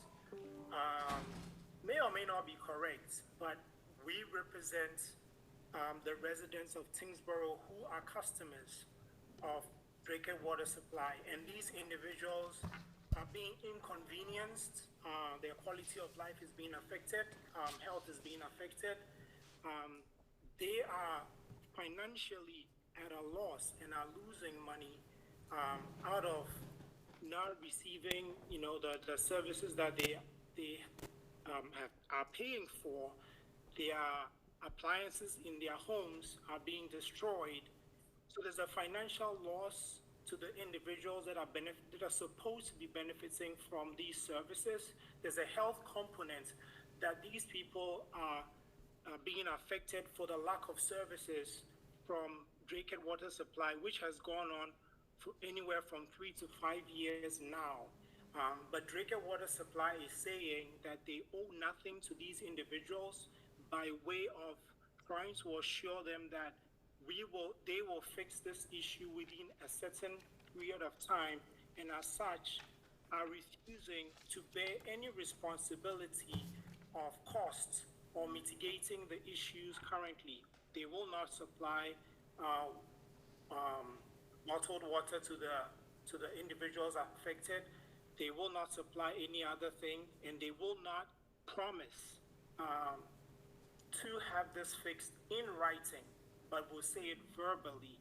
And I think it's unfortunate, and I think it's sad that you should show up here.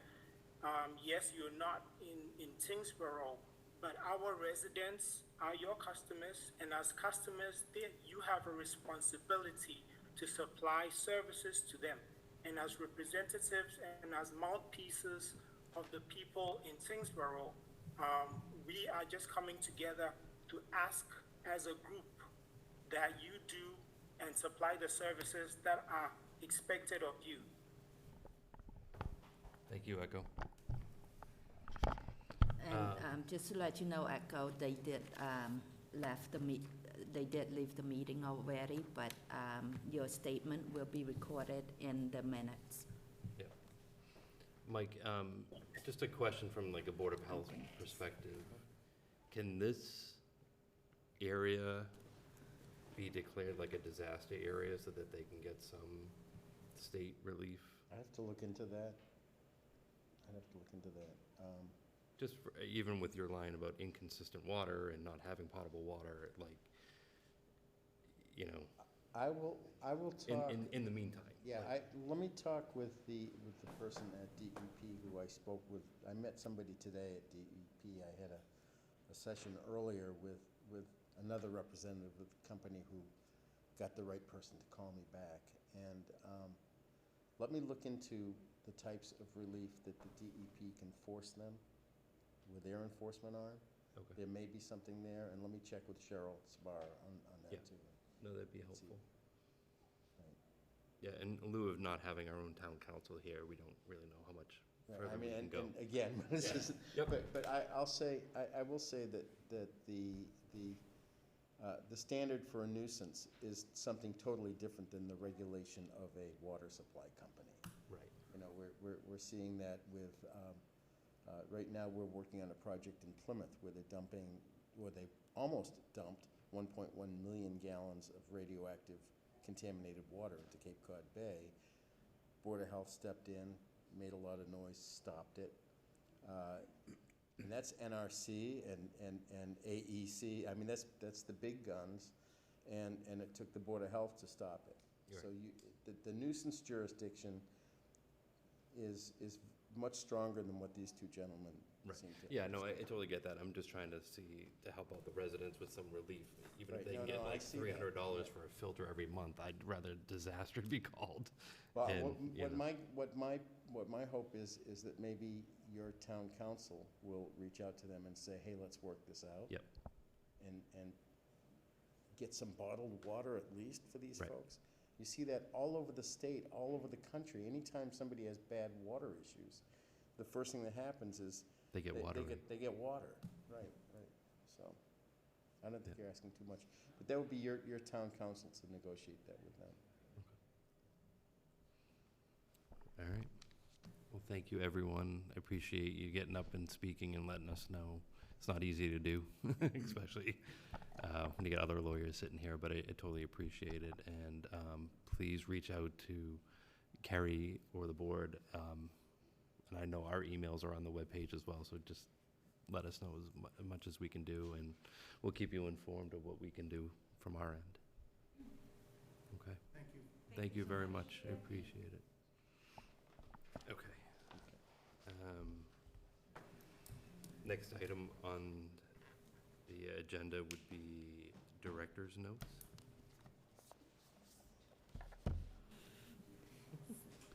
So, not too much than what we had discussed in the past. We have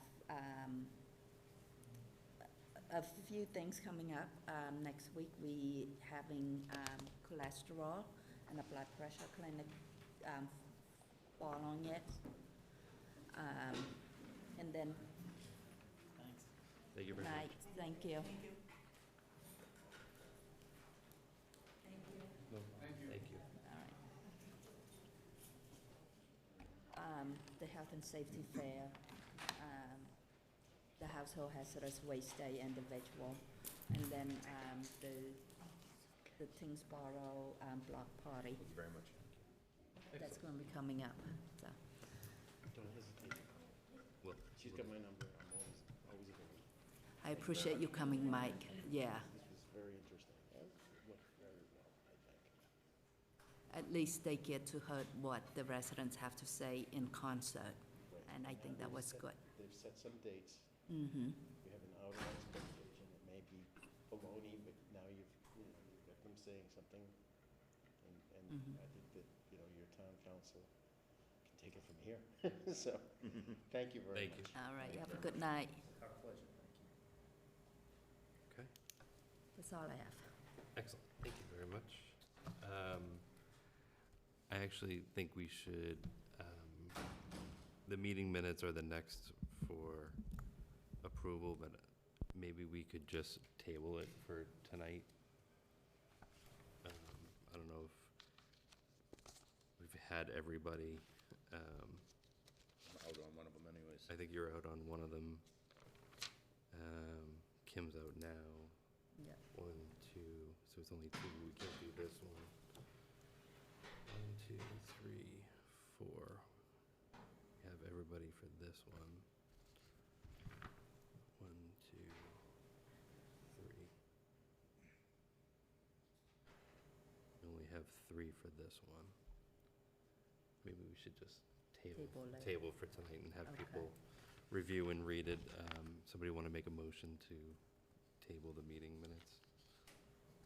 I will make a motion to table the meeting minutes until the next meeting. Somebody second? Can I second? Second, Echo, thank you. Sheila. Sheila. Whoever did that. Let's take a vote. Steve? In favor. Sheila? In favor. Echo? In favor. And I'm in favor as well. So, table those. New business, old business. We're gonna have to talk to town council for new business. Okay. I think that's the only thing we can really do from here. I don't want to go down the wrong avenue by making any motions or moves tonight. Yeah. But we'll keep in touch with Mike and let's keep it going. Yeah. Yeah. Old business, none on the agenda. Make a motion to end the meeting. I will make a motion to end the meeting at 8:04 PM on July 15th. Second. Seconded. Second. Okay, let's take a vote. Steve? Favor? I'm in favor. Echo? In favor. Sheila? In favor. Okay. Thank you very much, everyone. All right, good night, folks.